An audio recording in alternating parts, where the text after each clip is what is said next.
Good evening, everyone, and welcome to another episode of our Salem by Night Chronicle. I am the Reverend Sarkhan. My name is Will, and I'll be your storyteller this evening. Last we left off with our Anarchs.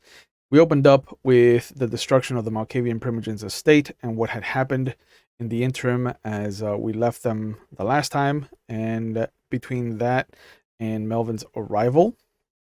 And we got to see a little bit of the destruction that took place, how much of the estate was actually explored, and what Erickson found in the Red Room, as we called it. Uh, but Manny arrived with Tulip and Manny in tow. They got to see that Teddy was okay. They also got to meet what Teddy referred to as the Baba Yaga, which is Sasha Vikos, which, if any of you know Kindred lore, she is a very scary person. Manny revealed that the group was going to be working together along with Otis and his coterie moving forward, but they let uh, they let Melvin discuss that with the group. They dropped off Tulip at the haven of the Nosferatu Primogen, and then Manny dropped them off so they could meet up with the rest of the Free Souls.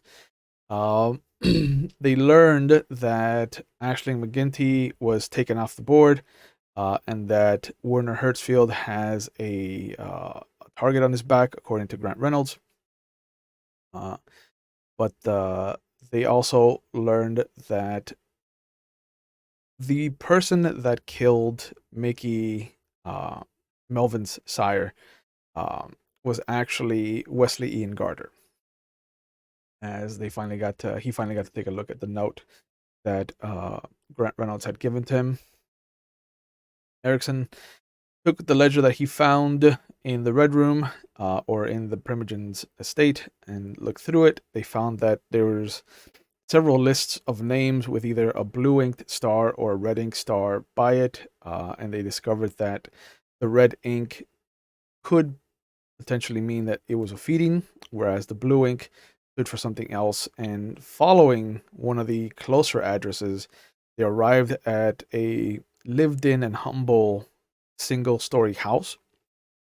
A couple of windows, the basement. All the main windows, though, look to be covered with blackout curtains, so very, very indicative of a home prepared and meant for housing kindred. Uh, they stocked up before heading into the house, weapons akimbo and all that. They sent Erickson through the front door, even though Andreas was there in the shadows to back him up, while Melvin kind of went around the house. Inside, they found that there was a kind of attic with recording equipment, as far as audio is concerned. Downstairs, they actually found that the basement was used to bury bodies and that there were cameras in each of the corners set up so that they would capture the central part of the actual basement. But through one of the rooms, they found a recording studio for videos, and they found several quads of tapes set up with just a date and either a capital M or a capital F.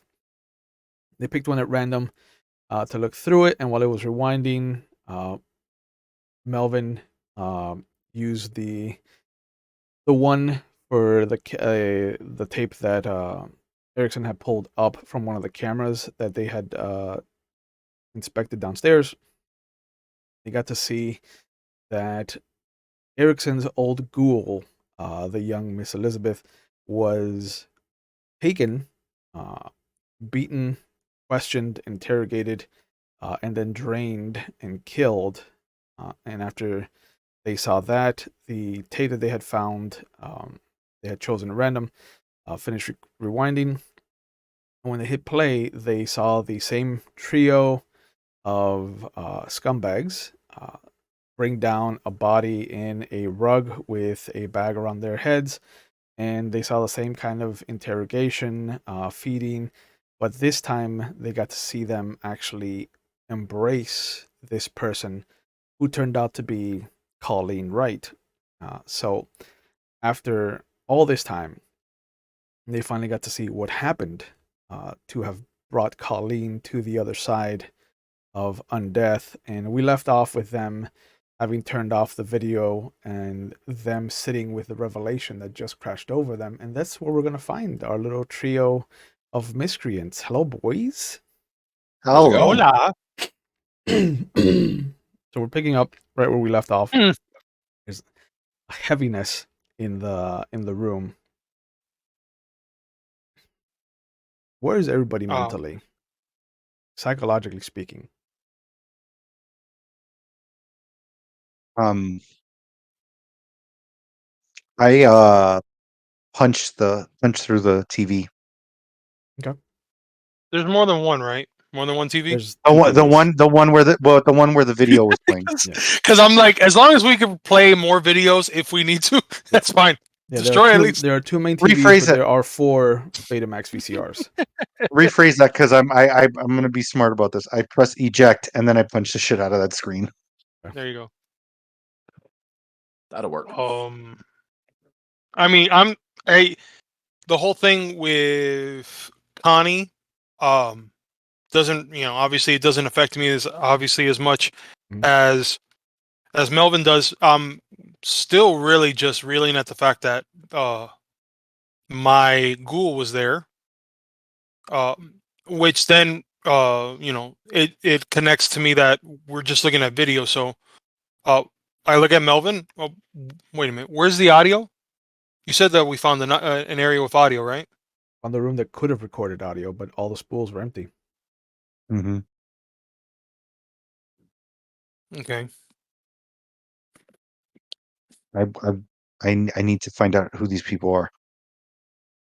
And we have a description of the gentleman that put his face towards the end of the camera at the end of that last video we saw, right? It's not difficult to rewind and kind of focus on each of them, because at one point each of them comes close enough to be visibly clear enough to make out a description.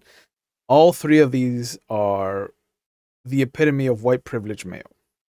The main one looks to be Hitler's wet dream. It is just this very physical looking, kind of muscled, chiseled too, blonde haired, you imagine must be blue eyes, and no facial hair, but this very kind of almost broker, like a wannabe broker type of look for the 80s. Like he's got the dress shirt, the top 2 buttons undone, the sleeves rolled up, the dress pants. Definitely looks to have come from money. Like a bit. He carries around business cards with a watermark. He has to. Okay. He has to. Yeah. They're gold leaf, gold leaf, and hammer. He's in murders and executions. Murdered and executions. The one that is normally bringing the bodies down is a little more lumberjack chic. Wild beard that is kind of combed down. Tartan kind of appearance as far as shirts are concerned. Sleeves rolled up as well. He's ahead of his time if he's got plaid before grunge. Yeah. Jeans and Clearly boots. right before. Yeah. Clearly right before. Yeah. The third male is more of a definite person that listens to The Cure. Long black hair, gaunt expressions, very almost pallid, and so Robert Smith cosplayer. Yeah, easily. If he could Bram wear Stoker's Dracula. if he could wear eyeshadow, he would. Okay. Like he is a step away from having the smoky kind of raccoon eyes. Yeah, well, I mean, with the other guys in the room, especially, I'm already my character's hackles are up from this. This isn't even like going to PTSD at this point. This is just like my experience then and since. It's just like, all right, 1 bullet for each of those motherfuckers, preferably from that fucking silver revolver if I can find more bullets for it. When we eject the video, I'm going to take a wild guess and say that on the video, on the date, it has an F next to these that we've seen, correct? Yes, both of these are Fs. I want to grab an M. and I want to actually play that. I want to see what the difference is. I take the cassette with their faces on it and I put it away. Yeah. I Good keep man. it. Hey, okay. So while they're watching this, is there any chance we can get snuck up on in this kind of scenario where we're at right now? Of course. No, the doors are closed, so you would hear someone opening them. Okay. And the house itself is deathly quiet. I was just curious. Almost It's just- too quiet. in the midst of all of us staring at the screen, like, wow, that's the perfect time for shit to come up. So I'm actually gonna stand up and walk out of the room without saying anything to you guys. Literally everything I did was without saying a word. I punched the screen. I took out the cassette. I put it away, and I just walk out. Yep. And I'm gonna go to the front room, Will, and Mhm. I'm gonna just sit. He said there was a couple chairs right in the front. Yeah. I'm just gonna sit in a chair facing the door. As he walks out, I just want to, without even turning back, I go, "That's very Erickson of you, Melvin." You pick I a don't say mail. anything. you're really gonna piss him off now? You pick a Hey, mail. I am doing my best Melvin impersonation currently. He's doing Erickson. You do you. We got this. I don't need an impersonation. I am an original. You pick a mail tape, and you see that there is an older gentleman. Your coterie wasn't there when the prince ordered the Thin Bloods killed, right? Oh, was that the Camarilla coterie, or was that your coterie? No, No, we weren't. Well, No, whoa. not that I can recall. Okay. No, I think I think we- we heard it. they- I think we heard it announced at Elysium later, but yeah, we One of the few knew times- about it, which is why Colleen. I kept her under wraps Mhm. about Colleen Mhm. when I found out she was a thin blood. So we The- did know something about it. The moment that the bag is removed from this older gentleman's face, you notice that the features are very similar to the description of one of the Thin Bloods that was killed in the prince's court. okay. So these guys are these guys are a source of at least some of the Thin Bloods too. Okay. It's still a question of why. Is it just because, I mean, like, we're anarchs, we're here to cause trouble anyway. But then again, this is just a whole different level of trouble. We just got to figure out maybe if they're Sabbat or something too. I mean, that's what I'm leaning towards right now. Is they're obviously not affiliated. I don't believe that they're affiliated with the tower, and I don't recognize any of them to be part of,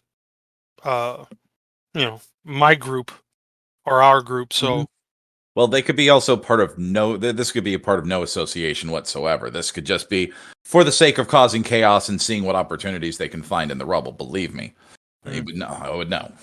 I look around and I'm just like, well, based off of how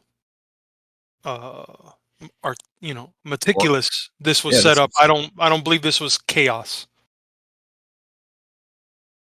There's a purpose for this. Yeah, in this area, I mean, does this place look like it's designed for viewing for pleasure for other people, or is this just for, like, does it look like they're trying to do record keeping experiments? Is there any is there any other logs around other than just the video recordings? None whatsoever. This looks this looks like it is made Oh, for pleasure, Just total not, AV not for setup. science. Yeah.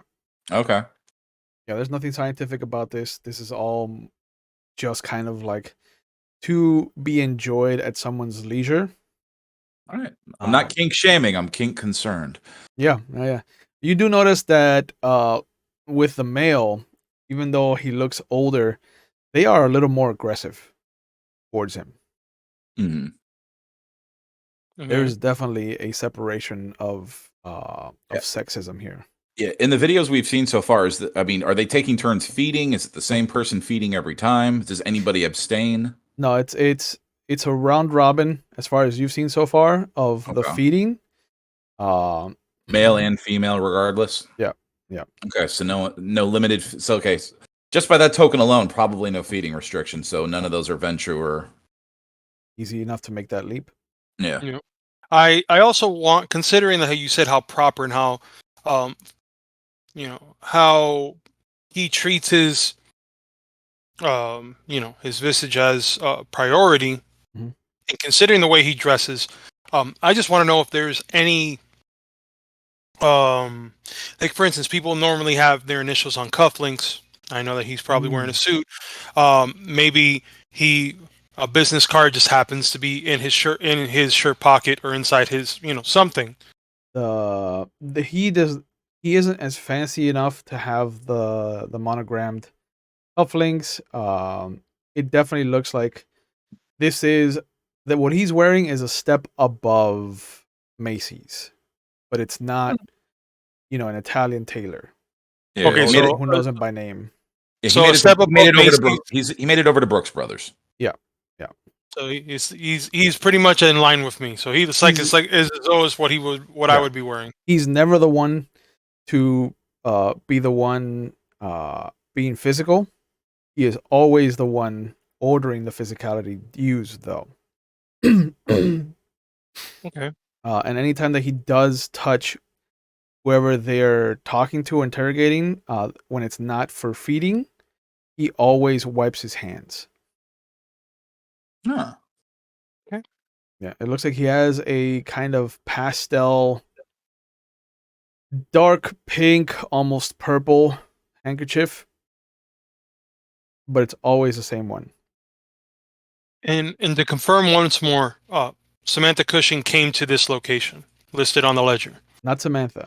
Oh well, yeah. Samantha Cushing has been in this location. Yeah. Yeah. Good. Okay. Yeah. There's not more. I'm not going to see the same of what.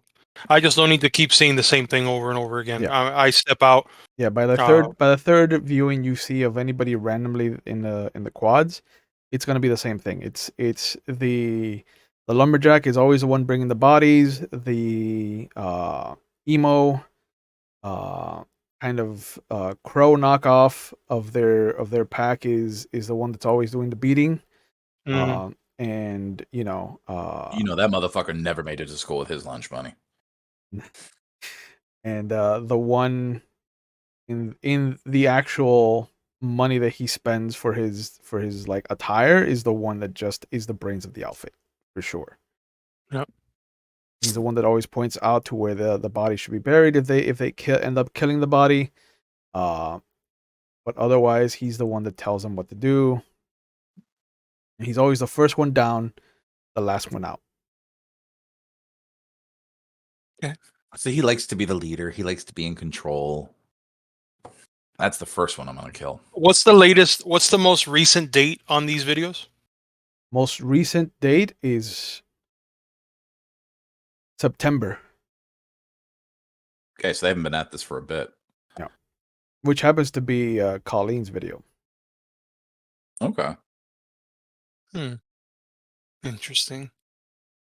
There's a male before her, and then the female before him is Liz. And going by these tapes, how often do they do this? It's sporadic. Some tapes are in the same week. Some tapes are 2 weeks apart. The longest gap is a month. The shortest gap is a day apart. Okay, that long gap, was that while we were out of town or even before we came? Actually, the gap is right.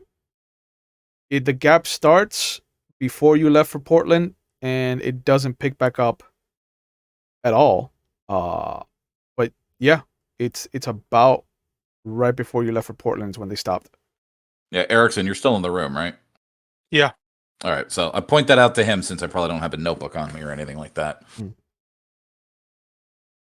Yeah, I figured this is.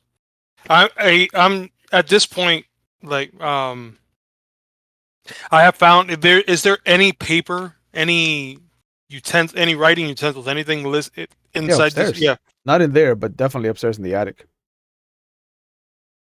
I want to go walk back out. And as I'm passing by Melvin, he is like a gargoyle. Yeah. Just so we have a spare or two, I'm gonna grab. I'll grab one or two of the tapes, especially if ones we saw that actually had like a good view of everybody in question, just in case we need evidence for the cams later. Because it's like, here's your thin blood problem. I don't know who these assholes are. At the very least, we can give them hard evidence. I'm pretty sure there's some Camarilla sheriffs looking for us, so that might be a nice thing of like, look, we've made progress. I stand up. For you. I stand up and I'm still looking out the door. I don't make any eye contact with Erickson, and I just say, "Get whatever you need from the house." And I go into the garage. Someone's gonna burn something. I'm looking for something for flammable. I already know what he was doing. I was just like, cool. I know exactly. Oh, hold on. No, you don't. Preferably something that I could write something with. There's a weed whacker and a lawnmower that you can pull gas from. Okay. So, in whatever time that takes, and then I'll tell you my next step of what I'm going to do. Yeah. Draw a giant dick on the floor. Yeah. All right. So in the meantime, Will. So gathering what little evidence we might need for anything. I'll scour the house real quick just for what I can find before I start smelling smoke. Yeah, I'll use the ledger. I'm using the ledger that I have and go to the back pages that haven't been the last pages that haven't been written on, and just use that as notation based off of what we found out so far. Dates of Colleen, dates of Liz, the span of when the last tape was done, and also writing brief descriptions of these three of the three that we found. That way, I don't forget. And does this room remind me of the house that was across from the church? No. Although there are similarities, this is not a house built for surveillance. Okay. If that makes sense. Yeah, no, I understand. There's surveillance equipment in it, and it's being used, but it's not being used to see out. Right. Copy. With that being said, I already had the thought in my head, if he's going to the garage, he's not going for anything other than something, to set this on fire, which is awesome, because that's exactly what I was going to say. I go, we might as well just burn this place. One less place for them to use. But I kind of want to go back downstairs to the basement. Actually, no, there's no point, because I'm not going to start scavenging for light this. People. I'm not going to light this till you guys are out. What I'm going to do.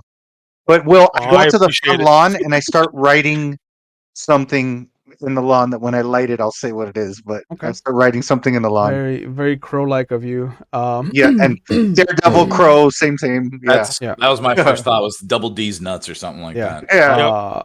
It's the C train. I want to say that if Erickson stops, like at the top of the stairs that leads down to the basement, give me a composure and resolve roll for me, please. All of us, or who? No, just Erickson. Oh, damn.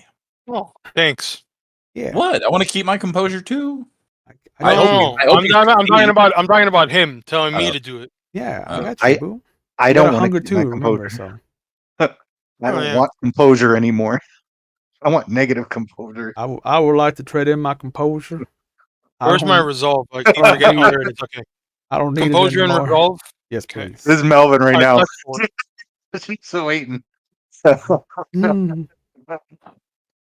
10s on the hunger. Okay. Nice. And 2 4s. Okay. So your beast can go fuck itself. Just no, I don't know. I have no idea what this means when this happens. Yeah. Well, that's a crit. That's a crit, but it's a bestial crit, so the beast wins. Which is not what you wanted in this situation. Oh, good. There's a moment, because I kind of feel like, even though we didn't know her that long, that Liz made an impact on you. She was my ghoul. Yeah. Of course, yes. She does. And there's a moment where I imagined you were going to go downstairs to try and find where she was buried. Correct. To give her a proper burial. And no, but just to check for stuff. Yes. Okay. Forgive me for thinking you have some humanity. I approve.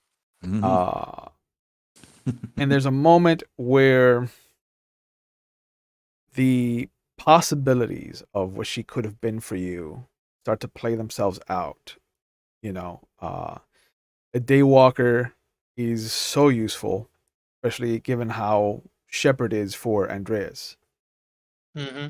And what could have been a passing glimmer of something in the corner of your eye suddenly takes a very solid shape. And although it is translucent, ephemeral, and see-through, sheer, it is Liz. And her form is still very much in the shape, kind of locked in the state that she was in. Part of her face has sunken in from where she got hit. The throat is torn and missing, like an animal bit cleanly through it, and her feet vanish at the knees, but you still see them kind of move forward as she starts to step up the stairs towards you. You don't hear her stepping on the steps.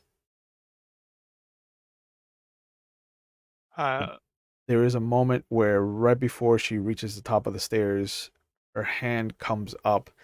The tips of her fingers are jet black. There is a moment where you see these beautiful, shimmering, and also ephemeral wings sprout out of her back, and she shoots forward, and the gun that you keep in the small of your back feels frigid to the touch. Ooh. What would that be like? The gun that's one of the guns that's on my back, Mhm. like against my waist. Yep. Is cold.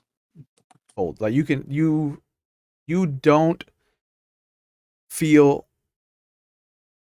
like shifts in temperature unless they're extreme. This is Mhm. extreme. Excuse me. I brandished the gun out from my back then to see it, Still looks the same. and she went right through me, or Yep. I am in that at that point. This is the first experience that Erickson has ever had of this. Uh, I'm just staring at the gun, and I turn behind me to see if she's continued on through the house. He is not. I no longer see her. Do I feel that? I just feel it on the gun, nothing else. It is cold for another 2 or 3 seconds, and then it just feels like a regular gun in your hand again.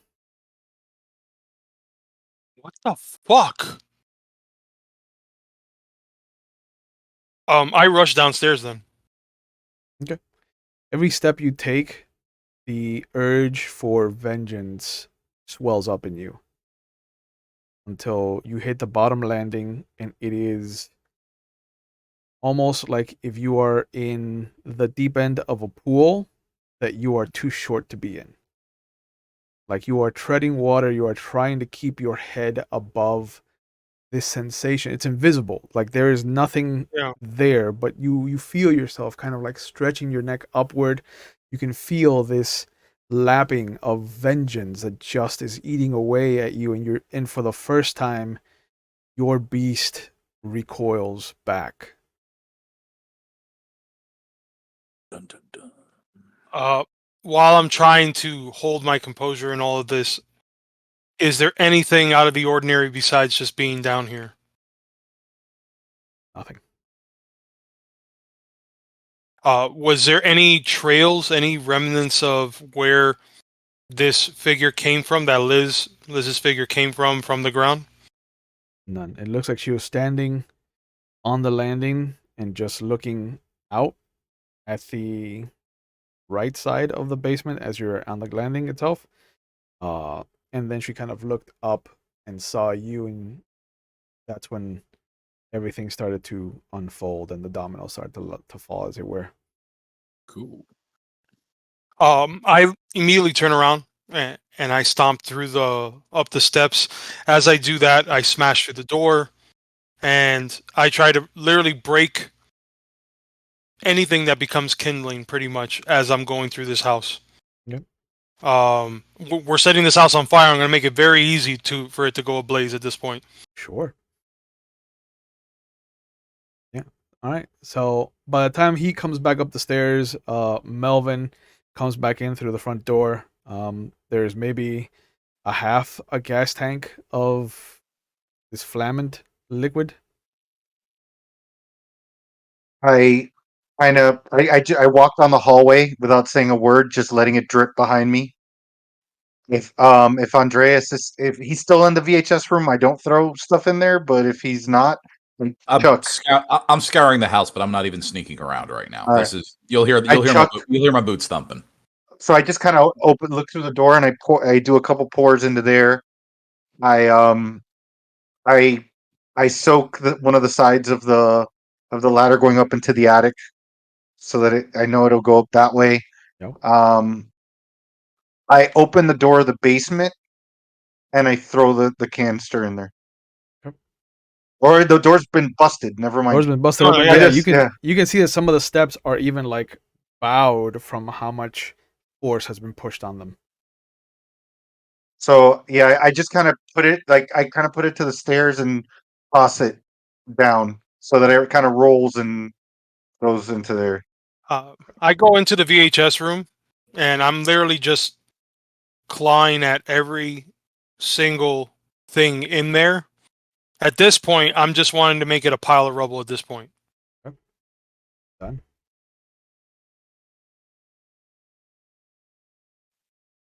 So you've spread out. I'm kind of watching in amazement at this point of just what the. Yeah. All it takes is a little push. Everybody's pissed. Yeah, I'm like everybody's pissed.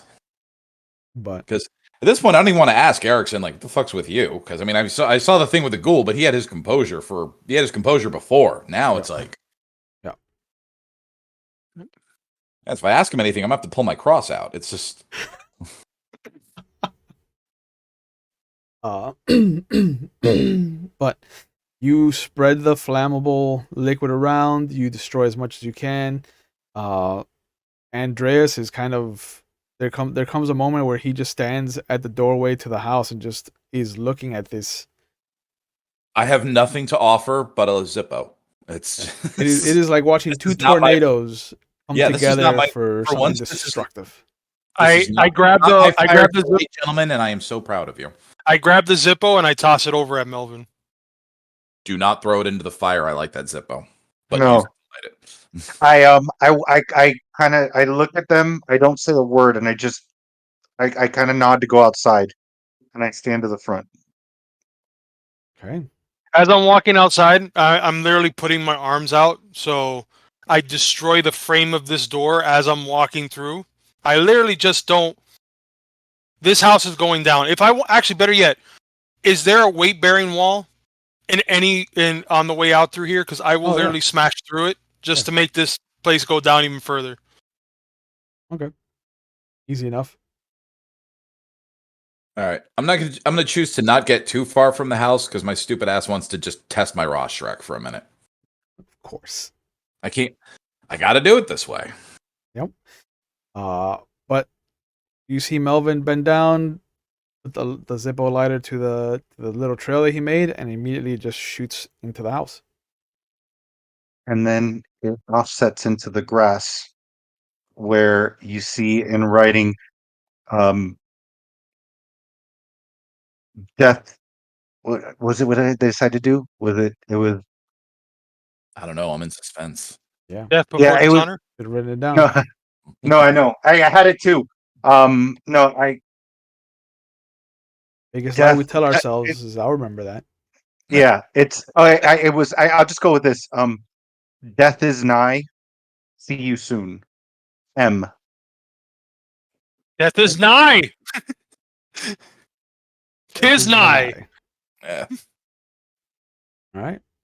And I sure enough, will turn around. I'm going to turn around. I'm not looking at the flame as much as I close the Zippo lighter and I hand it back to Barker and I just nod. I don't say a word. But as the thing turns into flame, as it's setting up, I'm literally scanning around to see if there's been anyone that has happened to hear any of this commotion that we have caused. make a wits and alertness roll for me. Thank you. Because, you know, Oh, also, as I turn around, I What's take an awareness? my mask off. I take my mask off and I throw it on the ground. Okay. All right. You said oh, what? like in the fire or just in plain view? No, where no, no, people in front of the fire. In front of the Oh, okay. fire. Wits and alert. Wits and awareness. And Wits and awareness. I'm still hunger 1 or am I hunger 2 at this point? I don't think you've done anything to raise your hunger. Okay, yeah, I've got a hunger of 1 on Yeah. my sheet. I was just Yeah, checking. you're fine. Okay. So a 4, 2 4s on the hunger.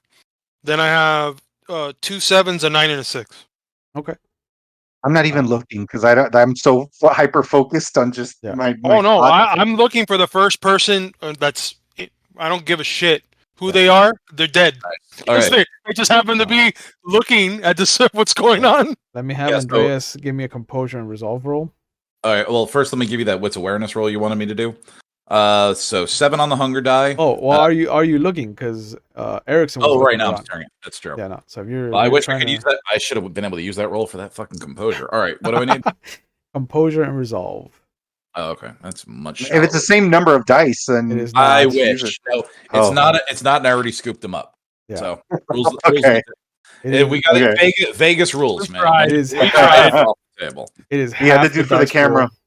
That's okay because I still got his. Okay, Will 10 on the hunger die and the 8 and 7 on the others. Okay. There's a moment where you see the flames start to lick up. They start to eat up all of the kindling of the destruction that Erickson went through. It's a very slow burn at first, and you're just like, okay, I can handle this. And then there's a moment where it hits the gas line, and you see the entire center of the house just kind of blow upward, and there is this almost tornado of fire that suddenly erupts from great. this house. And for a split second, one of your feet kind of slides backwards because you're like, this is where it happens. This is where it ends. Yeah. But you have set so many fires in this city So many. that This was my first fire. your beast has a moment of calculation, and you can feel it kind of looking at the distance that you're at from like the sidewalk to the house, Mm-hmm. and you now realize what Bartley tried to warn you about as far as the devil inside is concerned. Because where a normal beast might shrink from the destructiveness of this flame, your beast almost wants to step forward. It's my death wish made manifest. But as this is happening, Erickson notices that Melvin is kind of hyper focused. The blinders are on. There's a lot of what you would imagine is the detective at work happening. You can see the gears turning. Mm-hmm. And from across the street at an angle, you see the door opens to a house as the curtains kind of close, and you see an older gentleman step out as the fire erupts in true fashion. And you see him turn to say something to somebody else inside the house. I'm gonna go ahead. 1 second. Do-do-do-do-do-do. Hey, I'm refresh gonna- my memory. We came in the car, or did the free souls drop us off? I don't remember what vehicle we came in. You have a stolen car right now. Okay, No, I get no, in the sorry. stolen car.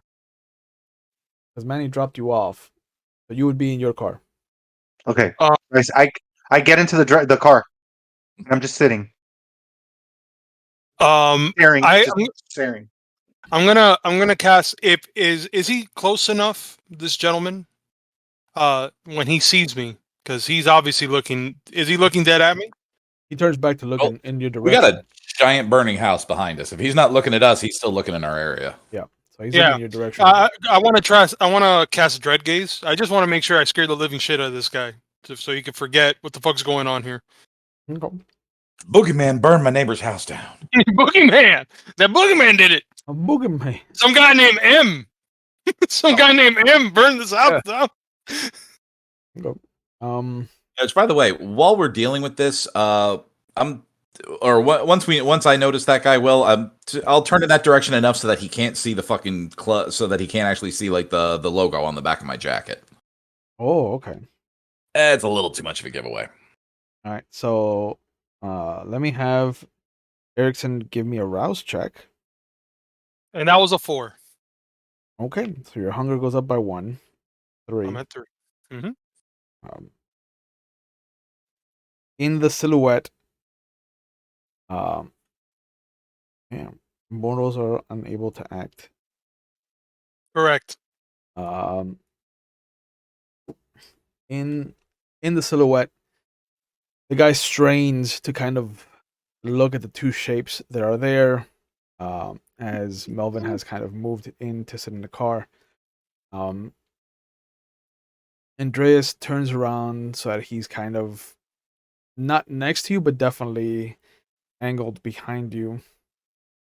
And as you swell up and you bare your fangs at the thought of everything that happened in this house and how the neighbors, these humans, cattle, really for you, for the most part, didn't even know this was happening. And instinctively, the beast unfolds itself onto your face, and you can feel like the snarl, the fangs increase.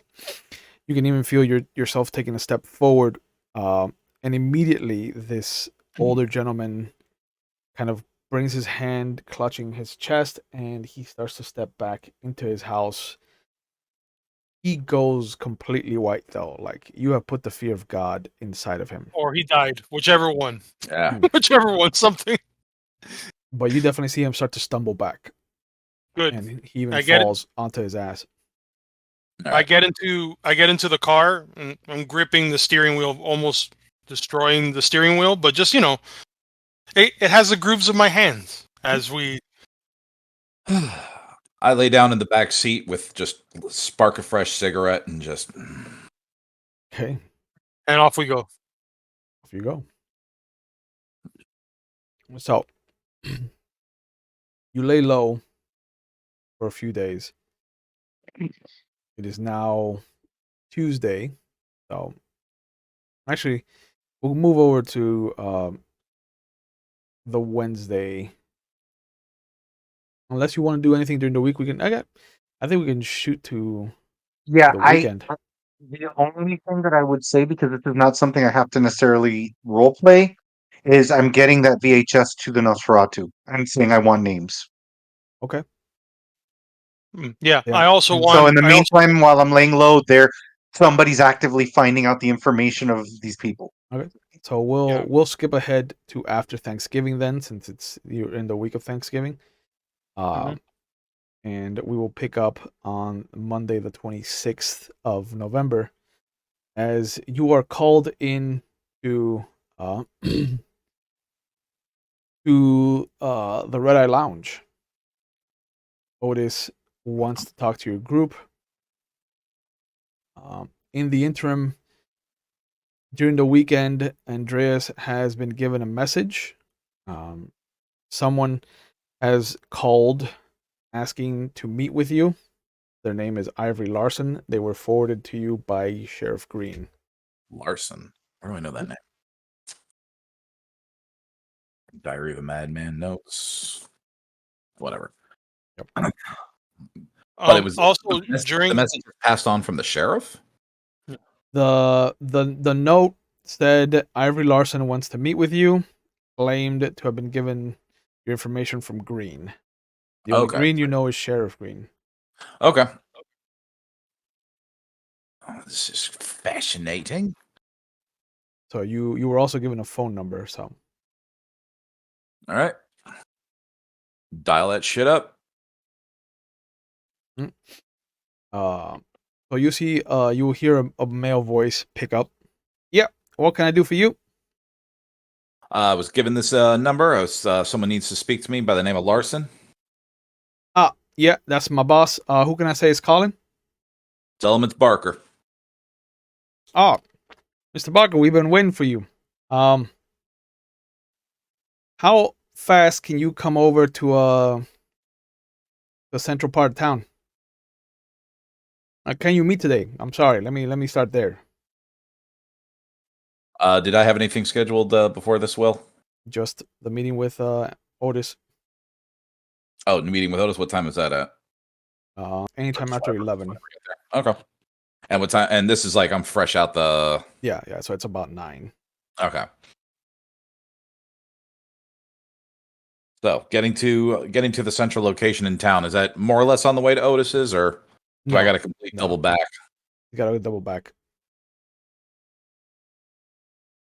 Are you gonna let us know that you're doing this? Yeah.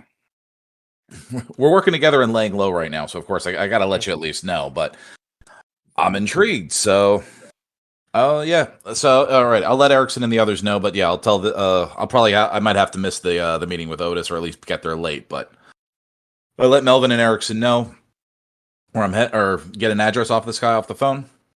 Yep. Other than just the central part of town, or you were given the address to, and he tells you, yeah, we're currently in that 2-story nightclub that they're building, the Dance Nocturne. Is that one of the ones I burned down? It is not. Okay, good. Yet. So, all right, yeah. So, yeah, letting Melvin and Erickson know, but yeah, I'm just gonna I'll hop on my bike and head over to that. I will say that in case shit goes down, Andreas, and you need to reach us, we're at I imagine the Red Eye Lounge you can find inside what are those things called? In a phone booth inside the actual Yellow Pages, you can find the Red Eye Lounge.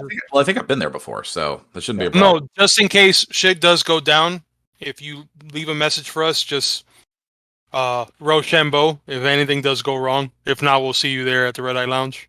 All right. At what time are Melvin and Erickson going to be showing up at the Red Eye? Try to get there like 15 minutes before. Okay. You know, if you're 15 minutes early, you're on time. Mm-hmm. Yeah. I wanted during this lull before we do all this, I'm reaching out to my sire, and I'm actually trying to get. I actually just want to find out.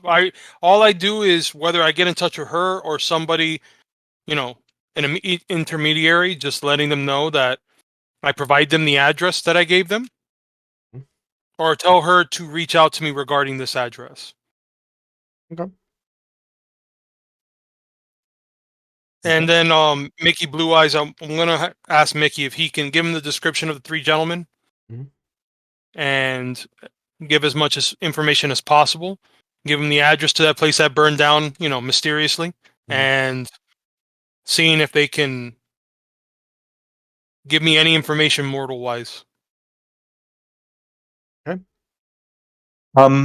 So one thing for you guys to realize during the lull, my demeanor and my personalities changed drastically. I no longer wear the trench coat. I'm not wearing the clothes that I originally wore. I have those folded up in a corner of my room, or a corner of wherever we're staying, or in the semi truck, or somewhere there. I have it put aside, and now I'm wearing it's a lot more common clothes, like just like for the era, like jeans and like a dark long sleeve shirt or something, something like that. Yeah. Civilian clothes. But civilian clothes, but like boots, stuff like that. And I'm on and off with like a beanie, but I don't wear my mask anymore, and my fedora and everything else is over there. I may wear a jacket when we go out to hide my M1911. Well, we're also in the Pacific Northwest, so you have to at least pretend to be cold. Right. Yeah. So I'll have like a bigger jacket or something like that, and that's where I carry my M1911. But I'm not dressed like I have been the entire time you guys have known me. No more Sam Spade for now. Right. Tired. Mm-hmm. Yeah. Gotcha. And during that time, I actually look at him the first time I see all this wearing the outfit, and I'm like, you know what? And matter of fact, that suits you. All I can say is I am happy to be, as strange as that sounds, I'm happy to be with the two of you guys in on this, because it's a long time coming, and it's time to show them that they, pardon my vernacular, but you fuck with the wrong people. Mm-hmm. You're gonna find out how bad it's gonna be. There's only so much pushing a man can take. I'm glad you guys are on this side of the table. I also want to pass him, because at this point I've been feeding, correct? Because I want to be able to have over the week you would brought your hunger back down to 1. Yeah. So I squeeze out like crazy. I squeeze out part of an arm that I took from somebody, and I put it into a little shot glass, and I pass that over, and I slide it over to him. I go, to your first fire, my friend. To the first arson.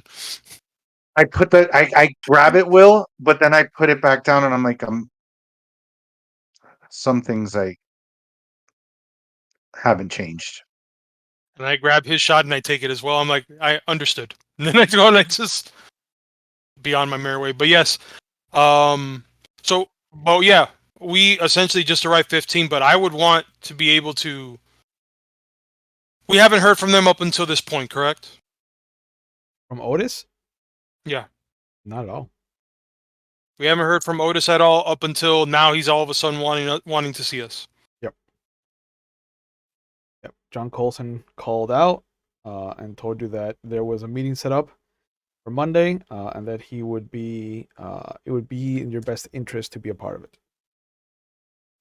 I would like to have, if Andreas would be able to have a free soul or two nearby the Red Eye.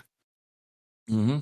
Well, I mean, you got to understand this about my gang. You don't need to ask me. You can literally just, I was going to say that I figured at this point that we've kind of gotten to the point where we're like an extension of Andreas when it comes to like asking the gang for stuff. Well, look, as at this point, we might as well get you vests that just say "hang around" or some shit like that. Yeah. Or even get you prospect vests just so you don't stand out when we're in public or something. But right, no, it's like you don't need my permission. Like I don't, I'm not ruling I don't rule the gang with an iron fist. That defeats the whole purpose of the biker gang. Okay. Cool. Yeah. So yeah, we would get a couple. I wear one of the leather jackets, but without any of the patches on it because I haven't been. Oh, prospects. Yeah, you're a prospect. Well, no, I mean, you can just wear. I mean, you could just wear with no colors on it and shit like that. You can just wear the leathers and you're good. You know what? Fuck it. I actually take off my long sleeve shirt and my jacket. Fuck it. If we're gonna do this, we're going full bore at this point. Okay. Eventually, I'm gonna have to vote these guys in. Yeah. But all right, I want to see who would oppose. Oppose. What was that? What was that? Anybody else? Anybody else have any opposition? Yeah. But the two of you are gonna go to Otis without Andreas then? Well, if he's gonna be late to it, we don't know if he's gonna be late to it. We'll tell him to meet us there. I'll try and get through the meeting. I'll try and get through the meeting as quick as possible. But like, if this person wanted to speak to me individually, yes, this is probably not a good idea. But I'm not known for good ideas. Okay. Yeah, that's all fuck all at this point. Yeah. So, I will let you know when you are dramatically appropriate enough to enter the meeting at Otis then. Okay. Since your meeting with Ivory Larson will have to be on a Monday with the Camarilla Coterie. Ooh. Oh. So. Great. Yeah, boys. Yeah, they Let me wanted ask you this. Melvin. Just here's the funny part. Let me ask you: was that meeting kind of supposed to be for all three of us, or was it just for Andreas? No, it was for whoever wanted to go with him. Oh well, that's gonna be great. They're gonna hate it. Oh, You know what? It would have not been great Melvin. if it would have been great if it wasn't either of you guys and it was me that just went. It's Just like, showed up. hey, you wanted these two, you got me. You What do Yeah. you got me want, guys? instead. Who loves you, baby? Yeah. With a Hey, lollipop. forget about it. But yeah, the two of you arrive at the Red Eye Lounge, and you see that there is a sign out front that says "Closed for special engagement." Cool. I walk in. Yeah, and you see that at the one of the bouncers, Charlie, at the door, recognizes the two of you. Mr. Wright, Mr. Wood, come on in. Charlie. All right, I nod. I walk right on in.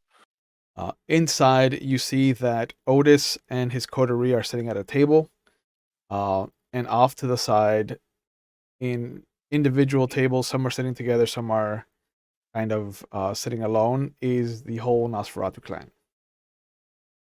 Oh,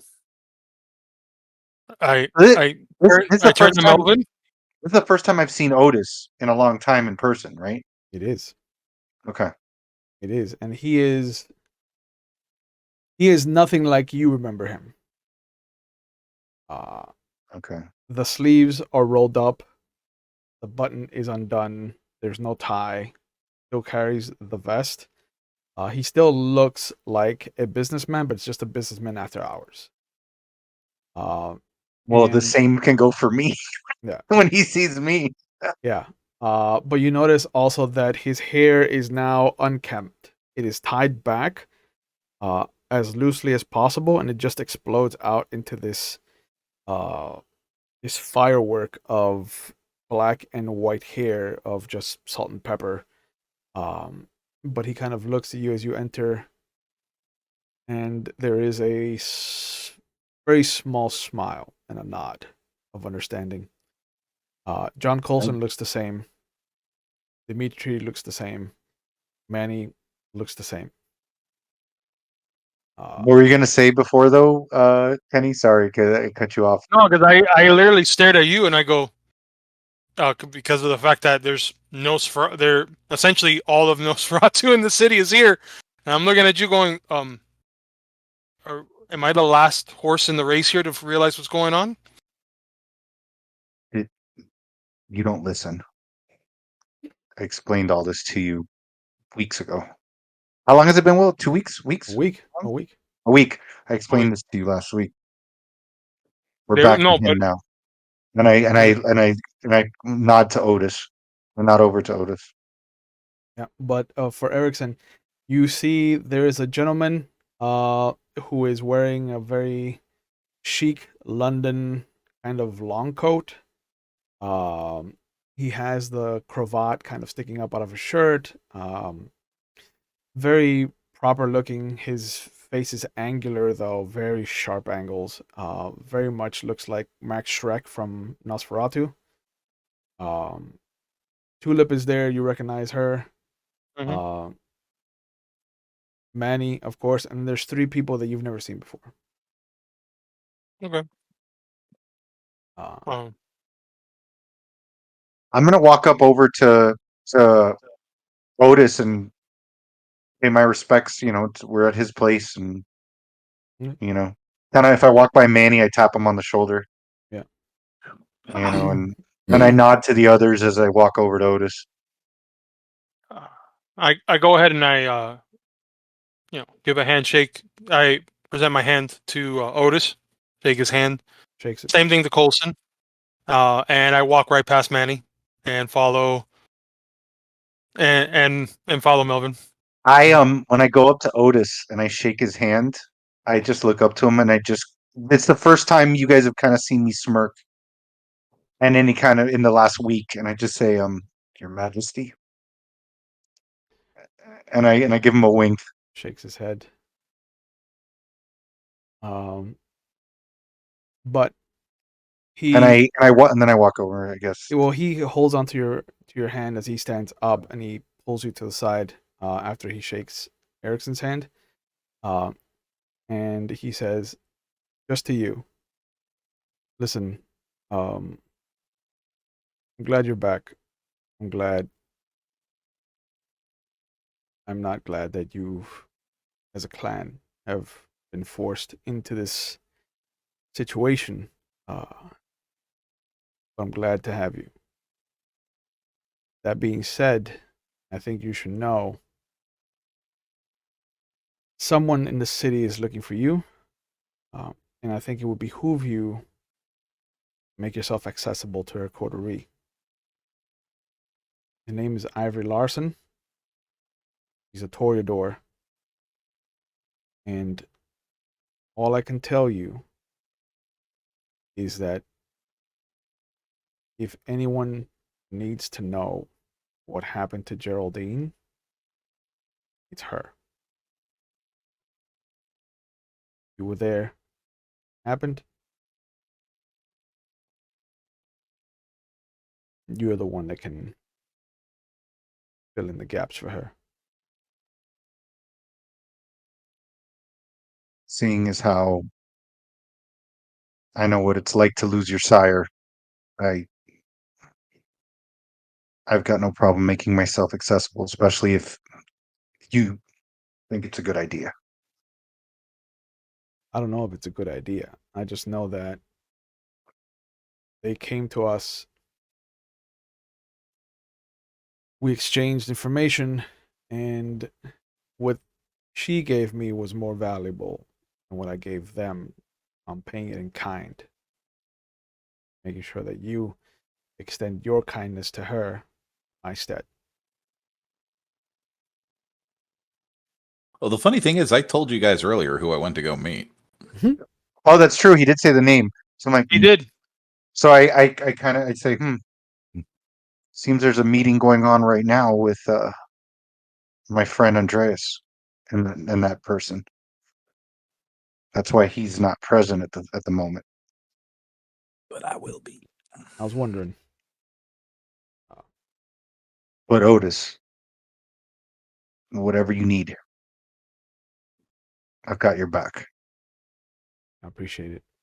And he puts his hand like on your shoulder, gives you a good tap, and like, I appreciate it. He goes back over to the coterie, and I'll head over to the Nosferatu. Yep. Kind of. High fives all around. Yeah, everybody is looking at Erickson with this face of like, why is he here? The Nosferatu? Oh, Mhm. this makes me feel good. Makes me feel good that I'm not wanted. And I notice this. Oh yeah. I waved the tulip. I know. go, he's I vouch for him. He's the type of person we need to do what we got to do. Bull in a china shop. I just yelled that out. Bull in the china shop. But Otis looks out at the group. I want to thank everybody for being here. I've never held one of these. I've never really wanted this kind of attention or responsibility. But we're here, and we have to make the best of the situation. It has come to my attention that a dark and powerful entity has made residence in Salem for whatever reason. And as such, there's now a very real fourth threat that we need to address. And seeing as how I'm in a better place than Hyde, I feel that it behooves us all to work together on this. But Mr. Coulson has told us that there is a Simitsi named Sasha Vikos in the city. Has anyone heard of her, them, or dealt with them. I can I've shed heard of some her. light on why they're here. I just I'm say just I've heard of her. I just say I've heard of her. I'm not lying. I've heard of her. ditto. Yeah, and most of the Nosferatu are just like, yeah, we've heard of her. Julian is the one that steps up and he's just like, why would someone like her be here though? Like there's nothing in the city that she stands to need. And Tulip very quietly says Teddy.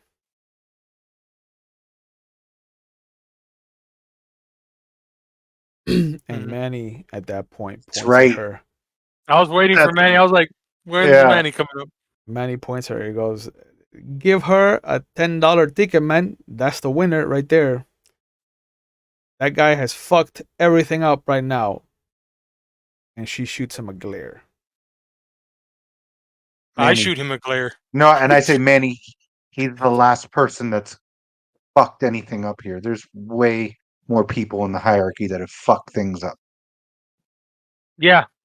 Some of them. No, I'm not going to say it. I was about to say some of them are in this room. I was like, I'm not going to say that. hold my tongue. And when after I say that, I kind of look at Tulip and I just give her a nod. But he kind of sees you step up, the defender, and he holds up his hands and he's just like, hey, I'm just calling it like I see it, man. Like before he came in here, everything was hunky dory, and now it's fucking, 3 ways from Sunday. All right, because Teddy was the one that brought in the Kuai-Jin. Teddy's the one that put that piece of shit in at the head of the tower. That was all Teddy's fault. I don't know. From what I understand, he was a spy, so maybe he is responsible for all that. We don't know. You don't know. Do you know? I go. It's funny. It's funny hearing the word spy from one of us as a derogatory term. Oh, you know what And I I mean. said, it's like, I know what you mean. I know what you mean. But I mean, if I could break my teeth from grinning, just like, yeah, I just like, oh my god, I can't wait till you die.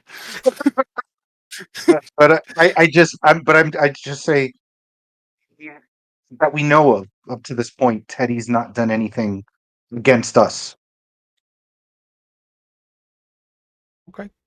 That's a fair statement to say. Am I in correct? Okay.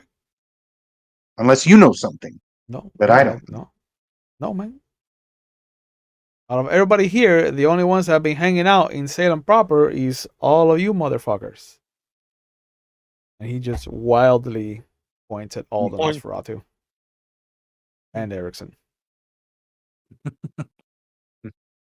I imagine he points at me last. All of Oh, yeah. you. Yeah. And he And leaves it and that guy. lingering a little bit. A little And bit that other lingering guy. a little bit. Yep. And I go, my apologies to Otis. And he holds up his hand. He's just like, look, we have a lot of accusations flying around. Whether or not Teddy had anything to do with where we are with the Asian vampires and where we are with Prince, neither here nor there. Luckily, from what I understand and from what Julian has told me, the Kuai-Jin are moving back up north. Seems that whatever happened in Portland really rattled their cages, and so they're consolidating up in Seattle and they're consolidating down in Los Angeles. So right now, the West Coast is a little safer. Oh, I can't hold back a smirk. In my head, I'm just like, you're welcome. Can't hold back a smirk. I'm just like, really, man? They left. I wonder why. Oh, who did that? Oh. Who did that? Actions have consequences. Oh yeah. I've Yeah. learned that. Um, And the rest of the city's gonna learn that. Of course. I was like, how bad did we fuck up their shit? Oh. Yeah. Yeah. I'm like, right, that fire. I remember. Yeah, that. that fire. That fire. That one. Yeah. But he goes, so we have a war on three fronts that we cannot feasibly sustain. And so I've asked associates of mine in Los Angeles and in Chicago for assistance, and the easiest answer that we have in front of us is that I claim Praxis over West Salem. That tears the city in half. That puts Sasha and Grant in Hyde's part of the city. That means that we need to prove that we have no issues here in West Salem. Right? Because you are the only ones that have publicly shown support for me. This is what I ask of you. Help me clean up this side of the river. And Julian stands up. If it'll help you with Praxis, if it will get someone from the tower out here to solidify that claim, verify it, consider it done. All the Nosferatu in the room, Manny included, just nod. I'd nod as well. This is I look around and see everybody's nodding. So I'm like, I guess yes. I was gonna be like, if I don't notice him nodding, I elbow him. Yeah, just like Nod, motherfucker. Don't see your head moving, bitch. well, I nod, but I keep staring. I'm dead staring at this point at Manny, like you son of a bitch. But he motions to Coulson, who comes up and brings up a briefcase onto the table. You see him flip the latches and he opens them up. He goes, all right, if everyone could come over and grab themselves a coin, I think you'll like this little parlor trick. Another weapon. Yeah. With enough potency, anything is a weapon. Yeah. Yeah. Yeah. This is true. Yeah, but I want to be able to throw one and say penny for your thoughts. That's like what my goal is. That's like potence 4 if you want to penny to do any damage. Oh, I'm at 3 right now, so I'm almost there. But you see that evenly spaced and held in a very soft felt kind of specially prepared vessel. There are a dozen set of coins. All of them are the Susan B. Anthony golden dollar. But the moment Coulson grabs one, he holds it up to everyone to see, and he says, "This, I had to call in some favors from Imogen Thompson, as well as some of the other from me in the city, Gero Meyer, which I believe you've had interactions with, as well as Mr. Handel up in Portland, who came down for a brief visit. But these will, unfortunately for you, Melvin, who happens to run around the coterie, these will let you know when a kindred has stepped into a certain area around you.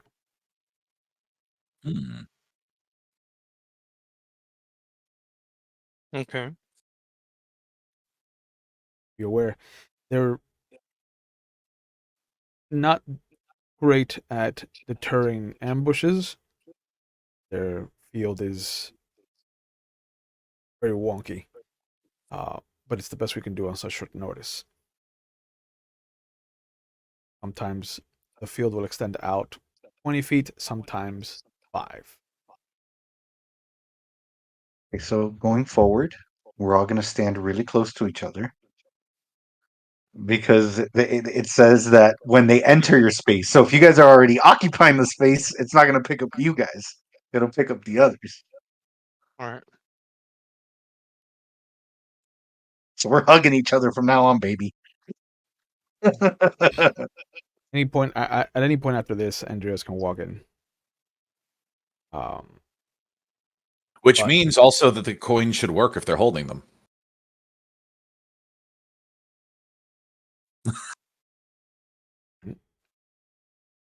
So, am I probably none the worse for wear from my earlier meeting?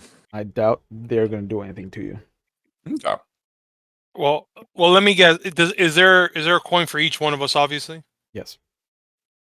So I would grab when I grab the coin, and all of a sudden would I feel a presence of another kindred walking in? don't.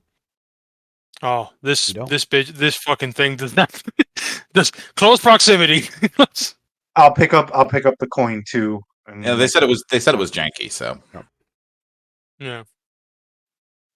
And as Andreas walks in, everybody will kind of just look down at their coin and then look over at Coulson.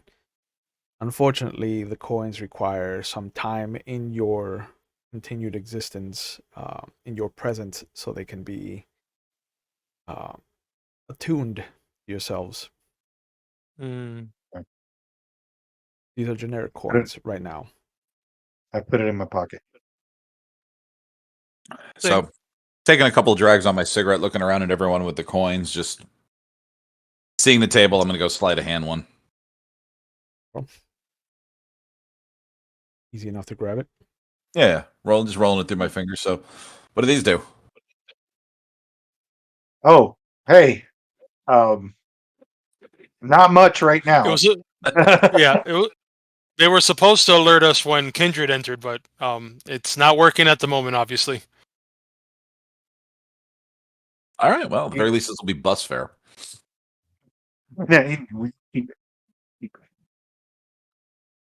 we have to keep the coin on us.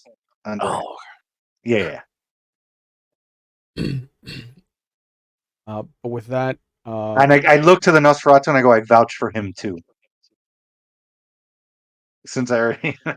they already. I mean, the rest. I mean, even if the Nosferatu didn't know me already, like the Otis and their group does. The fact that Well, no, but and I got because into the Nosferatu gave him the face. But since the Nosferatu gave him the face and we're like, why is he here? I'm just like, just in case, I vouch for him too. yeah. There's not the same reaction when Andreas walks in. No. Yeah, no, they really don't like me. Just I've taken the gist of that. I already assume that they do not like me. Well, as a Ravnos, I tend to be on the edge of kindred society anyway. So the Nosferatu were like, "Hey, he's like one of us, just not ugly." Mm-hmm. Or maybe I am. Also, your clan hasn't betrayed the tower, so yeah, we never joined the tower. The tower never invited us. Touché. But the coins are handed out. You can see that there's still some extra coins.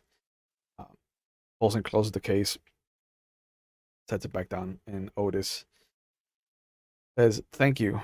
I can't tell you how much I appreciate your support moving forward. If I can't believe I'm saying this, but if all of you are seriously all right with me being Prince of West Salem, I can already think about how to separate domains for you. So be aware that if you need help finding a place to hunker down," he points at Andreas' present company accepted, I can help on that front. Yeah, no, deep down personally, I wouldn't want anybody to be Prince, but in my head, this is clearly the lesser of the evils we've been dealing with lately. So, smile and nod. Yeah, and he actually likes us. So at this point, let's just go with the people that we haven't fucked over. Let's just go with them. Usually safe. Yeah, it's usually safe. When he talks about the domains, I look over at Melvin to see whether or not this is, and I look over. He's close enough to me, and I just wanted to whisper. I go, "Is this something that we should talk to him about now?" With the domain. Yeah. Let's not put the cart before the horse. We still got a war to win.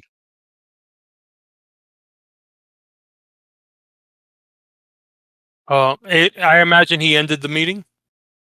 And he says, "With that, I appreciate all of you. And if you have any questions, I'll be available the rest of the night. I cleared my schedule, so." All right. Oh, I want to walk up to Otis after his pleasantries to everybody as they. I imagine I want to wait to see if the rest of the Nosferatu clan is exiting the They are. club. Julian. Wait, before they exit though, I need to talk to them. Yeah, Julian hands something to like a manila folder to Tulip. She nods and then she kind of comes over to you, Melvin. And Oh, okay. the Nosferatu start to kind of like trickle out. But excuse me, Julian comes over, he shakes your hand before Okay, I leaving. shake it. And Right. if I saw him give her the envelope, I say thank you. Yeah. I think you'll find that what we found is troubling, to say the least. So I hope that this is not what your current group is facing. I appreciate it. I appreciate everything you've done for myself and for our clan. But he puts his hand on Tulip's shoulder and he's like, "I'll wait for you outside, man."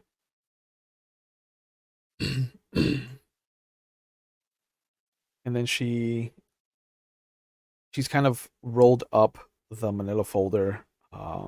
You can see that she's troubled. And as she's about to hand it to you like a baton, she looks at you and she says, I hope you know what you're doing. This. Hope so too.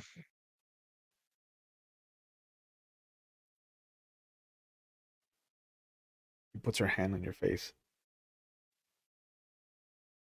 My maskless face. So for like, Yeah. I just kind of like. And she sits there for a moment. She's just like, I like that you took off the mask. You can hear an audible. Aw. I don't say From anything. me. I don't say He's anything. like, aw. Yeah. But the Nosferatu have left, so it's just the three of you and Otis's coterie. I immediately walk up to Otis. I go Otis, to the corner. I'm gonna open the envelope. Okay. But go ahead, Kenny. You do. No, I want to walk up to Otis and I say, look, I appreciate that you have accepted me into this meeting, and given the gravity of the situation of what you have brought to this table, I am, honored actually that you would consider me a friend enough to help you with this praxis, as you said. Your coterie has shown support for me and mine. I'm only extending the favor in return, paying back what has been shown to me. Well, let me continue this, paying forward, so to speak. Is there anything that can help speed this process of this praxis? With Vicos on the loose, it muddies the waters a lot. Before it would have just been a war of two princes, with my domain going to war against Hyde's domain. With Reynolds in the mix, there's a Baron on the loose. But given that he has made it his mission to take down Hyde, it's not an issue for me. Vicos is very much an issue because they don't have a playbook, as it were. They're chaos incarnate. Mm. They're a force of nature, and from what I've come to understand, she is trying desperately to resurrect the Sabbat. Well, that's no good. Not good at all. But let me ask you this. Do you think that her presence here would cause an issue with you in particular or all of Salem? All of Salem as a whole, but given that I don't know where her attention is right now, I can't prepare myself for it. I can shore up against a storm that is Grant Reynolds. I can shore up against storm that is Hyde. Can't brace myself for what she's going to do because I don't know what she's going to do. Hyde is already liquidating his assets. Okay, so what I'm hearing, trust me, I'm a state senator, so I'm a little slow. What I'm hearing is if you had more information on what she's attempting to do in the city, would this help alleviate concerns for this praxis? Easily. All right. Challenge accepted. And I nod, and I turn towards Andreas wherever he's at, and I realize that Melvin's on his own, so I see that he's looking at the envelope. I'm not gonna bother him at the moment because he obviously did that to be in private. I'm walking up to Andreas and I'm just, whispering to him. I go, I think we need to find out what Vikos is up to. A vampire that makes everyone in this city shit their pants owes us a boon. So, Exactly. Let's. Yeah. Exactly. Yeah. Yeah, because honestly, my character, like Andreas, is still fascinated about Vikos from earlier. Yep. Because this is one of those, like, he hadn't run into the Sabbat in years and years and years. Now the beckonings happen. So, not that I want to join the Sabbat necessarily, but this is turning into very interesting times for a guy with a death wish. Mm-hmm. I'm trying to I'm trying to remember from the conversations and the information that we know about Reynolds and having the conversations with him. I'm still trying to find out if he is wanting to know what ended up happening to Guernsey, and if he's actively looking for the reason why Guernsey is no longer alive. The best person to tell you anything about Grant Reynolds is Melvin. They're friends. Good to know. Yeah. Oh yeah, I forgot. They're fast friends. I forgot about that. Super friends. Yeah. They have a fucking treehouse together. Yeah, I actually really quick wanted to ask Otis again. I go, and what is the issue besides the obvious with Reynolds being a Baron? Is he trying to take over West Salem? Not right now. No, he's he's turned his attention to Hyde and the city proper. So, and he's also hunting down Hertzfeld for what he did to him. So, we went from 4 Anarchs to 3, which is a big help for us. Mm. But if Hertzfeld teams up with Vikos, that puts 2 very powerful Samitsi in the city on the wrong side of us. Right. I understand. You think there's any possibility after all of this with Hyde that are you looking, and pardon me if I'm stepping on toes that that are ahead of me, if you're possibly thinking of a plan to alleviate concerns with Reynolds by allowing him to have as Baron of Salem proper in order for you to keep West Salem? The goal is to take the city. Mm. If Reynolds takes out Hyde, Reynolds becomes a new target. Mm-hmm.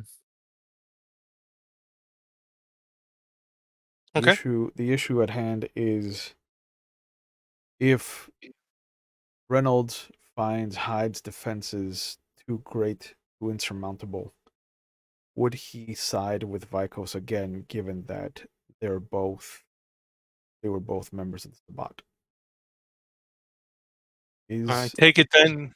Mhm. is ruling enough of a finish line for Reynolds to put pride aside? Or will he fall in line with his previous Archbishop and take up the mantle of Templar again?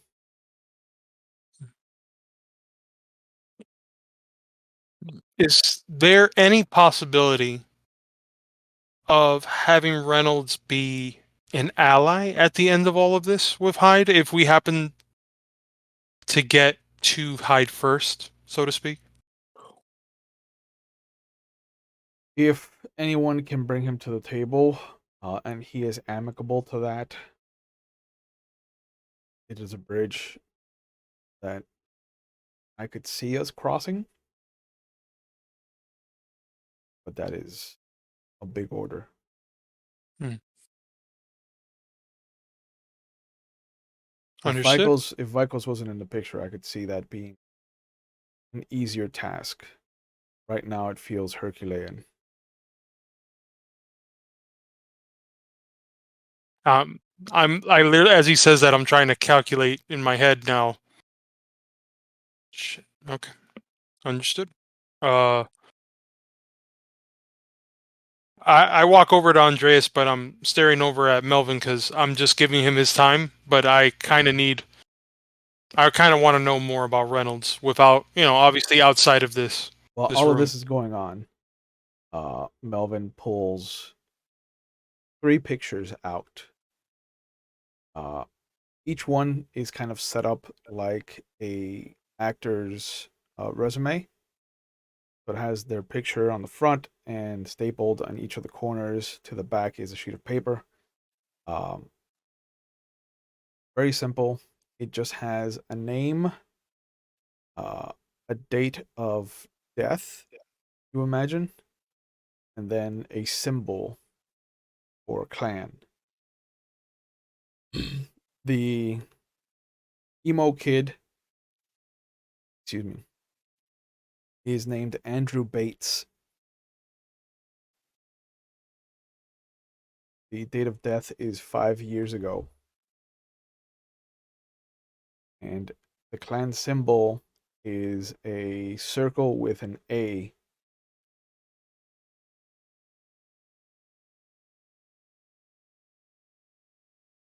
Can't trust them. Trust any of those motherfuckers. Any of those. Who puts an A upside down? Yeah.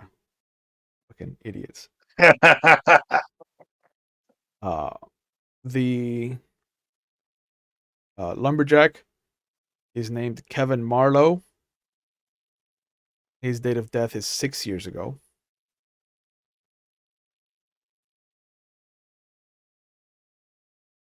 And the clan symbol is a crudely drawn painting of what looks to be a dog or wolf, Gesundheit, with consummate V's for a mouth.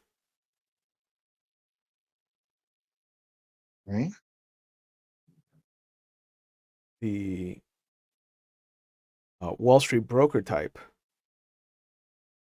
is named Tucker White.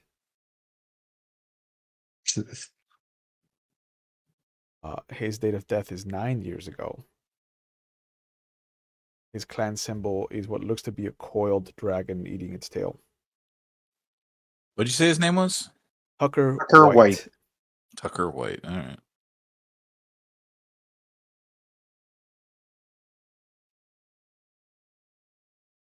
I tried to remember all of the names in George Carlin's names of people you probably don't like.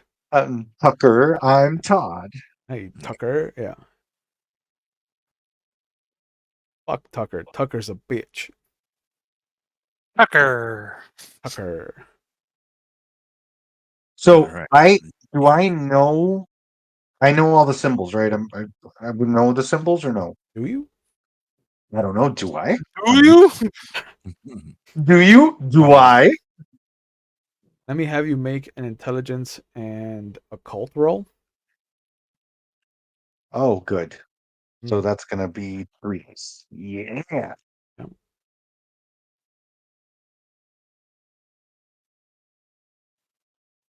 That would be a 1 and a 3 on the regular die and a 6 on the hunger die. Okay. Now, Y- also, devil's advocate, Yes. Nosferatu tend to know a lot about random shit. So I don't know if this was I understand. Given the fact that you have been in a coterie with each of those clans before, Yeah, that's true. you can recognize the upside down A for Bruja. Mhm. Hmm. You can recognize the crudely drawn painting of the wolf with the consummate V's for a mouth as Gangrel, Hmm. and the dragon in a coil eating its own tail is Simitsi. But I get taken aback a little bit because those 3 shouldn't be partying together. That's a weird party right there. We even weirder than our party.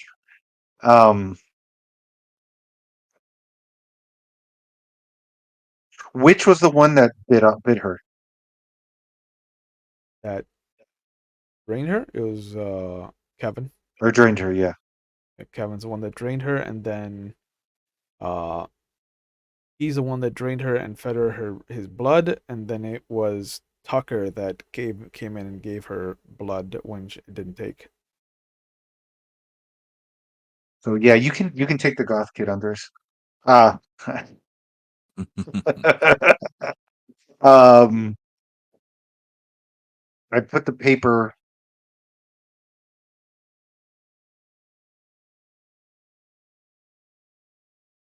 Do I want to tell them?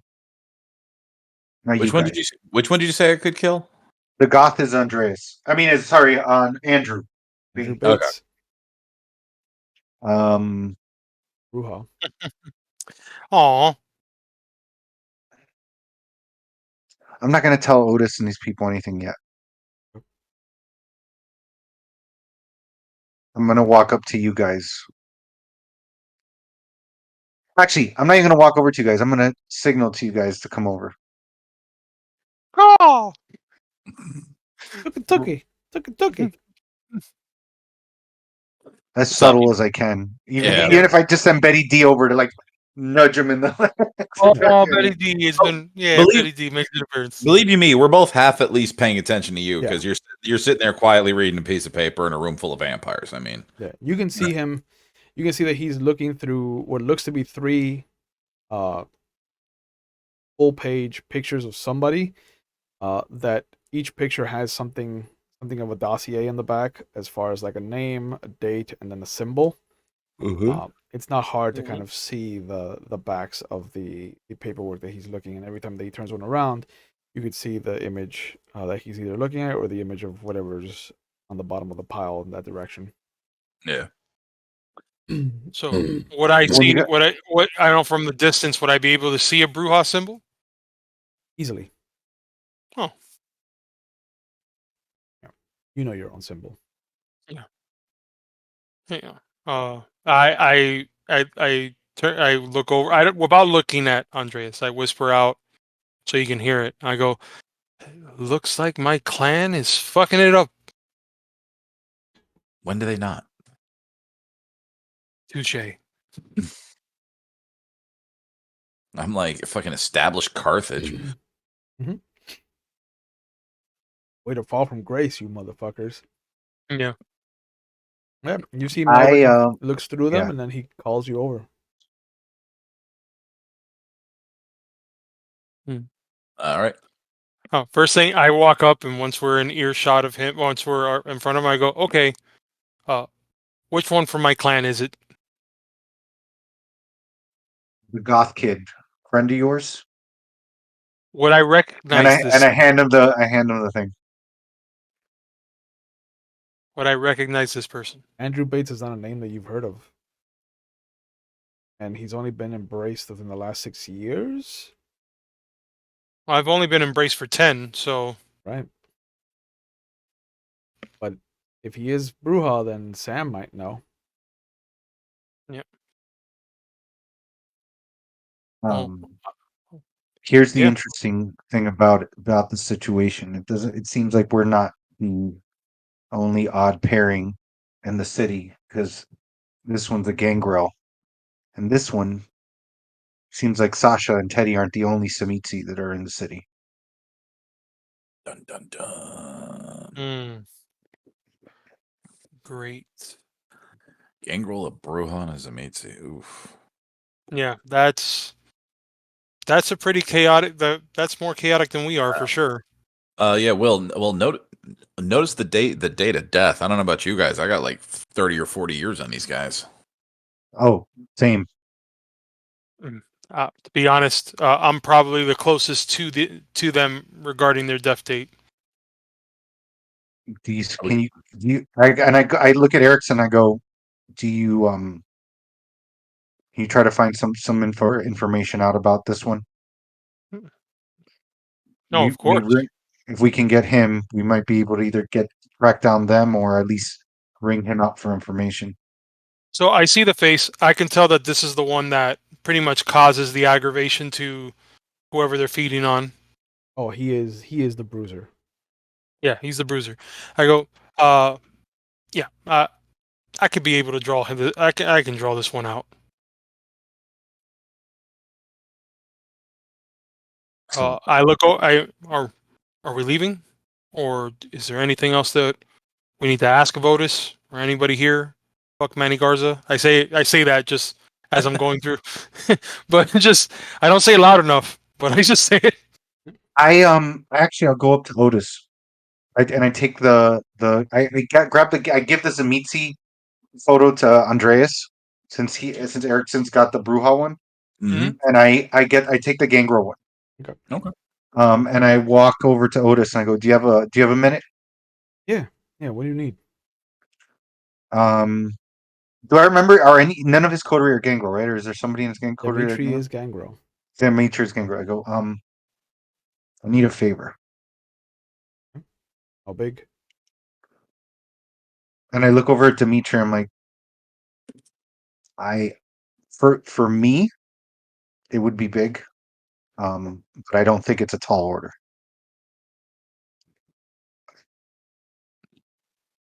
And I pull him away from the table. And I'm like, and I just say, I'm gonna be completely full disclosure with you on this. Okay. My daughter was turned and she became one of these thin bloods.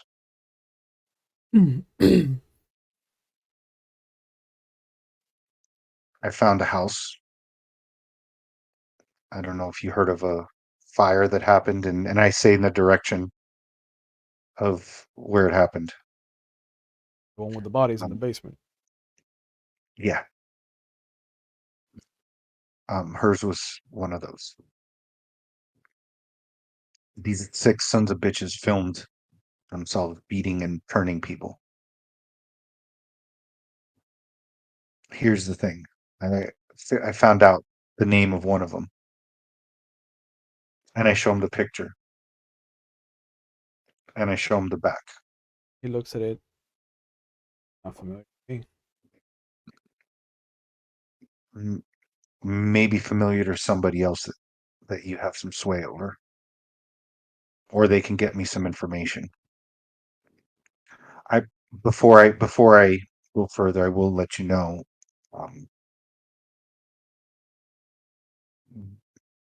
I'm going after them. Good. You see him look at Dimitri, and he snaps his finger to get his attention. As he looks over, he motions for him to come over. He stands up, cracks his neck, rolls his shoulders, and he starts lumbering over to you. He goes, recognize the man? Dimitri looks down at the picture, turns it over. It says Kevin Marlowe. That's what you want to call me over for? No. You recognize his face. I love Dimitri. He goes, oh. No. I don't recognize anyone with a beard like that. What? He owes you money? No. Melvin would like to find him. Can you help him? And Dimitri looks down at him again. Or hold, and he grabs it, and he bends down, and he goes, Musor here. And out of the shadows, you see they peel away, and you see this fat, almost tortoise-sized raccoon come out of the shadows and come over and just stand. Like, he plops himself down in front of the picture. He goes, Musor, you take good look. And the raccoon just kind of like burns his eyes onto the picture. Okay, we go find, okay? And the raccoon nods and holds up his hands like uppies. And Dimitri grabs him like a small child and brings him up and just lets him climb onto his shoulder. If we find, we come looking for you. I appreciate it, Dimitri. You can hear me in the background. That is adorable. Thank you. I work out. But you see Dimitri and his raccoon leave the establishment. I turn back to Otis. I just go, thank you, my friend. Yeah. He picks up the photo, hands it to you. I put it away. If you need any more help, let me know. I know what it's like to have to care for a child. Thank you. And I kind of tap him on the shoulder, and I turn around as I'm doing it, and I let my hand slide off. Nope. Like, we can go. And I look to Andres and I go, seems like you're not the only one that's got to have a meeting with. What was it? What was it? Coulson, right? Ivory Larson. Or Larson. I got confused with Coulson. Yep. With Miss Larson.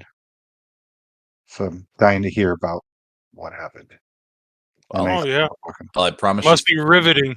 She's still alive and not on fire. I promise you that. And as your coterie leaves the Red Eye Lounge, to go wherever you're going for the rest of the night, the threads have been laid out, and this is a good spot to call it for tonight. All right. As always, thank you guys for being a part of this, and thank you for joining us in the audience. As always, I'd like to give you guys a chance to kind of tell us where people can find you. So starting with you, Eric, are you doing anything in the internet, and where can people find you? Nope, you can't. If you want to be found, correct. Ninja. If you want to be found. All right, Kenny, where can people find you, and what are you up to? Well, I mean, I'm still moseying around in TikTok and Instagram. Literally, I'm just starting that back up. The TikToks. And the TikToks. I'm actually just gonna okay, sorry. My computer just went a little crazy. Yep. Oh yeah, your mic's like super. Yeah. Yep. There you are. Yeah, my mic just went a little. Well, that's what I'm going to do. I'm going to work on my equipment first, and then afterwards. There you go. There you go. I'm still trying to get a foothold in life and doing Crit or Die. Just trying to get back into gaming. But I know, which by the way, if anybody who has an Xbox, I feel your pain that you have to wait for Legacy to be available in the middle of May, because that's exactly how I'm feeling right now. Okay. Jeff, where can people find you and what are you up to? So right now, the only thing I'm really working on is Crime Ocopia. We're doing the true crime podcast, trying to get my life in order too, like Kenny Kenny said, so we can do Crit or Die and stuff again. Yeah. I'm in the beginning stages of working on my on a personal gaming channel, Dark Pax Gaming. So I'm working on that. That was available Oh. somehow, but so I took it. But working on that for some How's it streaming spelled stuff out? as well. Dark, like a dark pact, like a warlock, like dark, but with an S and gaming. Oh, Dark Pax nice. Gaming. Where I've only streamed one thing so far, and it was Shredder's Revenge with my son, my 10-year-old son, that he wanted to play it and stream it for the Nice. Twitch folks. But yeah, I'm working on that. Okay. But aside from that, that's it. And preparing to burn Salem down. Okay, excellent. That seems like the plan. As always, thank you for being a part of us. Thank you to the audience for also joining us on Twitch. As always, Mondays are for Vampire the Masquerade. We have a 2-part story, as one Monday is a Camarilla chapter, one Monday is an Anarch chapter. All of it taking place in a fictional what-if scenario. What if the Beckoning had happened in 1980 instead of in the modern day? So it's 1984 Salem, Oregon.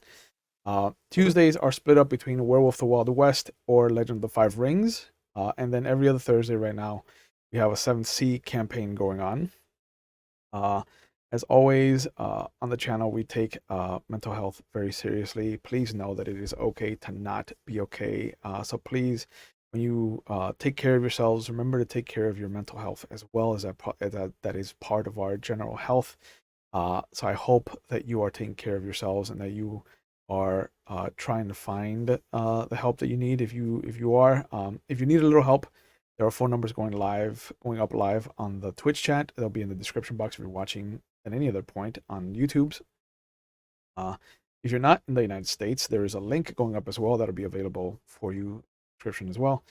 So you can find the help you need in the areas that you're close, or at least close to you, in the areas that you're living with outside of the United States. Because we are not an island, and it is one of those things that we learn from being isolated, that we need interaction sometimes, and getting help is a first step for a lot of people. So please know that there are resources out there for you if you feel like you need them. Please take care of yourselves, take care of each other, and from all of us here, we wish you a good night, and we will see you when we see you. Bye.